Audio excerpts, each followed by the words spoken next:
Hey everyone, welcome back to FactSpire. Today we're diving into one of the most mysterious, misunderstood, and downright fascinating corners of the internet, the dark web. This isn't just a quick peek under the digital rug. We're going all in, unpacking mind-blowing facts, wild history, and some seriously intriguing science that'll keep you glued to your screen. From the tech that powers it to the psychology of the people who use it, and even how it brushes up against nature and space, this is going to be a wild ride. So grab a snack, settle in, and let's explore the shadowy world that's hiding just beneath the surface of the web we all know. Trust me, you won't want to miss a second of this. Let's start with the basics. What even is the dark web? Picture the internet as an iceberg. The part you see every day, Google, YouTube, your social media feeds, that's the surface web, just the tip sticking out of the water. Below that is the deep web, a massive chunk of stuff that isn't indexed by search engines, like your private emails or bank login pages. And then, tucked away in the darkest, coldest depths, is the dark web, a tiny, hidden slice of the internet you can't stumble into with a regular browser. It's a place where anonymity reigns supreme, and to get there you need special tools, like a digital key to a secret club. The most famous one? Tor, short for the Onion Router. We'll get into how that works in a bit, but for now know this. The dark web is small, less than 1% of the total internet, but its reputation? Huge. It's the Wild West of the digital age, and it's got stories that'll make your jaw drop. So, how did this shadowy world come to be? Let's rewind to the history books. The dark web as we know it kicked off in the late 1990s, but its roots go even deeper. Back in 1969, the U.S. Department of Defense launched ARPANET, the granddaddy of the internet. It was all about secure communication. Think military secrets bouncing between computers. Fast forward to the 1990s, and that same need for secrecy sparks something new. In 1995, the U.S. Naval Research Lab starts working on a project to keep their spies' online chatter hidden from prying eyes. They call it onion routing. Data wrapped in layers of encryption, like an onion, peeled back one step at a time as it hops through random computers. By 1996, they've got a prototype, and in 2002, they released Tor to the public. Why? Because if only spies used it, enemies could spot them a mile away. Making it open source meant anyone, good or bad, could blend into the crowd. Here's where it gets mind-blowing. Tor didn't just create the dark web, it birthed a whole new way of thinking about privacy. By 2004, the Tor Project, a nonprofit, takes over, funded partly by the U.S. government. Irony alert, the same folks who wanted to catch bad guys ended up building a tool that's now a haven for them. Take Silk Road, the dark web's most infamous marketplace. Launched in 2011 by a guy named Ross Ulbricht, aka Dread Pirate Roberts, it was like eBay for illegal stuff. Drugs, weapons, you name it, all paid for with Bitcoin, another anonymity king. In 2 years, it racked up over $100 million in sales before the FBI shut it down in 2013. But here's the kicker. Silk Road wasn't cracked because Tor failed. Ulbricht slipped up. Human error, not tech. He used his real email on a forum. One tiny mistake and boom, game over. Now let's talk tech, because the science behind the dark web is straight up fascinating. Tor works by bouncing your data through at least 3 random computers, called nodes, around the world. Your request to visit a site starts at an entry node, which only knows your IP address. Then it hits a middle node, which has no clue where you came from, just where you're going next. Finally, it lands at an exit node, which talks to the site but doesn't know you at all. Each step peels back a layer of encryption, so no single node has the full picture. It's like passing a secret note through a crowd. By the time it reaches the end, nobody knows who wrote it. This isn't just clever, it's rooted in hardcore math. The encryption uses something called RSA, a system based on massive prime numbers that are nearly impossible to crack without the key. Even the NSA, with all its supercomputers, struggles to break it fast enough to matter. But here's a wild fact. This tech mimics nature. Think about ants. When they forage, they don't follow a straight line. They zigzag through random paths, leaving pheromone trails. If one ant finds food, others follow that trail, but the randomness keeps predators guessing. Tor's random routing is the same trick. Unpredictable paths to throw off anyone trying to track you. Nature's been doing anonymity for millions of years, and we're just catching up.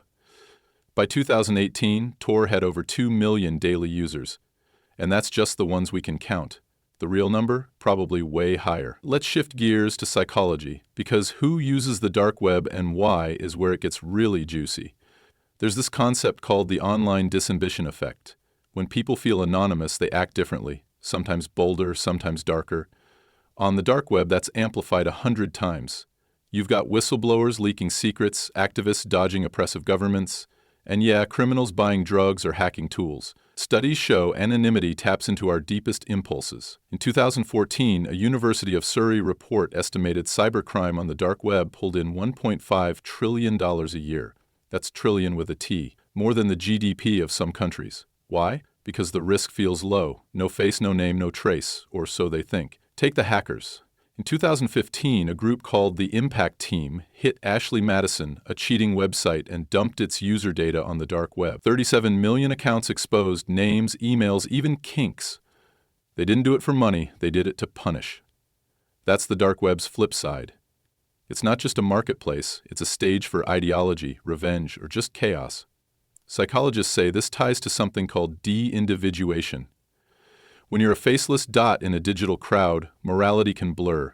It's why you'll find everything from forums debating philosophy to sites selling stuff so grim I won't even say it out loud. The dark web doesn't judge, it just exists. Now let's connect this to space because, believe it or not, the dark web's got cosmic ties. Tor's encryption tech?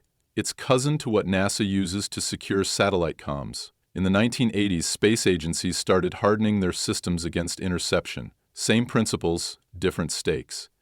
And here's a crazy thought. If we ever meet aliens, the dark web might be our first handshake. Why? Because any civilization smart enough to cross the stars probably values privacy too.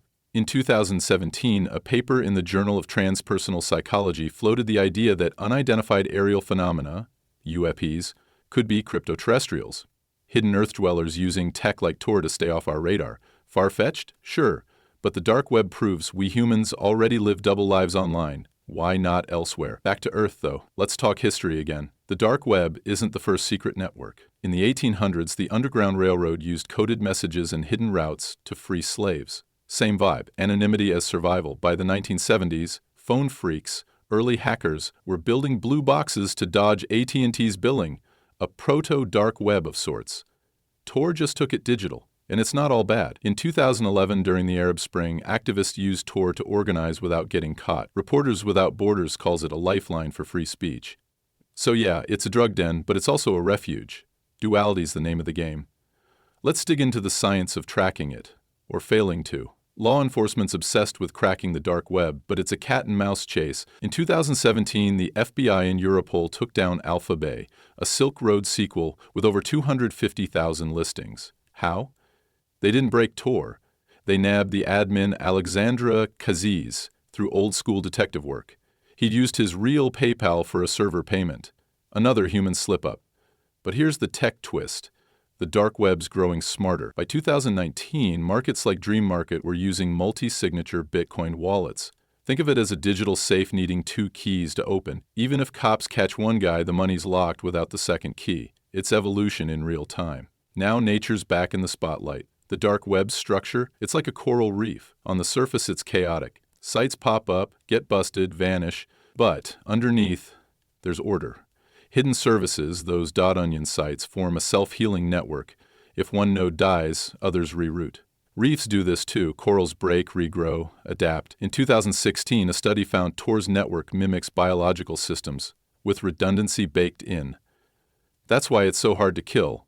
The FBI can raid a site, but the ecosystem just shifts. By 2020, researchers estimated over 100,000 hidden services existed. Small fry next to the surface web's billions, but a thriving underworld nonetheless. Let's pivot to human psychology again, because the dark web's users aren't all masterminds. There's this thing called the Dunning-Kruger effect. People overestimate their skills when they're clueless. Newbies hit the dark web thinking they're invincible, but they're not. In 2018, a guy named Matthew Falder got caught running a Hurtcore site, vile stuff, because he bragged on a forum. Undercover cops traced him. Overconfidence is the Achilles heel. But the flip side? The pros are paranoid. They use VPNs, encrypted chats, even burner laptops. It's a mental arms race, fear versus arrogance, all playing out in code. Here's a wild tech fact. The dark web's not just Tor. There's I2P's Invisible Internet project, launched in 2003. It's smaller, geekier, but faster for file sharing. Then there's Freenet from 2000, which stores data across users' machines, no central server to bust. These are like rival species in a digital jungle, each carving a niche. I2P's got garlic routing. Think smaller, tighter onion layers. Freenet's a decentralized library. Tor's the king, with over 70% of dark web traffic, but the others keep it diverse. Nature loves variety, and so does the dark web. Let's zoom out to space again. In 2021, DARPA, the folks who helped birth the internet, started testing onion routing for drones. Why? To hide military chatter from satellites. The dark web's DNA is looping back to its origins, but now it's airborne. And here's a trippy thought. Bitcoin, the dark web's cash-inspired blockchain tech that NASA's eyeing for secure space missions. In 2019, they tested it for satellite data. A poor boy's dream of privacy, born in the 1990s, might one day shield us among the stars. Back on the ground, history's got more to teach us. The dark web's markets, they're modern black markets, echoing the Silk Road, the real one from 2,000 years ago. That ancient trade route swapped spices and silk.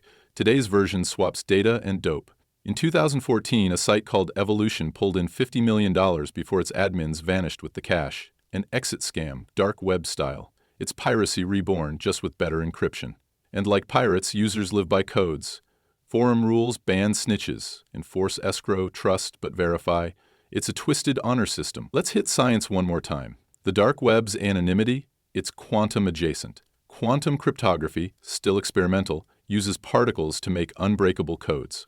Tor's not there yet, but in 2022, researchers at MIT floated quantum dark pools, untraceable data hubs. If that hits the dark web, it's game over for trackers. Nature's uncertainty principle, where you can't know a particle's speed and spot at once, mirrors Tor's design. The more you chase, the less you catch. By 2023, Tor's relay count topped 7,000, a global web of volunteers keeping it alive. Psychology's got one last twist. The dark web's allure? It's partly dopamine, that rush when you log in, the thrill of the forbidden. It's a drug itself. In 2020, a study linked dark web browsing to sensation seeking, same trait that drives skydivers or gamblers. But there's fear too. Users know the stakes. Jail, ruin, worse. It's a tightrope between control and chaos, and that tension hooks people. Some stay for ideals, some for profit, some just to watch it burn. The dark web doesn't care. It's a mirror reflecting us back. So, where's this all heading? Tech's racing ahead. In 2024, AI started popping up on the dark web. Bots selling fake IDs, cracking passwords. Nature's adaptability, human cunning, space-age tools, it's all converging. The dark web's not static. It's a living thing, growing weirder, tougher, wilder. Governments fight it. Interpol's busted dozens of sites, but it keeps coming back. Like a hydra, cut one head, two grow. Maybe it's a monster we made, or maybe it's just us, unfiltered. Here's the takeaway. The dark web's a paradox. It's freedom and chains, genius and grime, a speck of code with a giant shadow. From a Navy lab to your screen, it's touched science, history, even the stars. Next time you hear about it, some bust, some leak, don't just shrug. Think about the layers, the mines, the chaos beneath. Thanks for riding this epic wave with me. Smash that like button, subscribe, and tell me in the comments, what's your dark web theory? Until next time, stay curious and maybe a little cautious.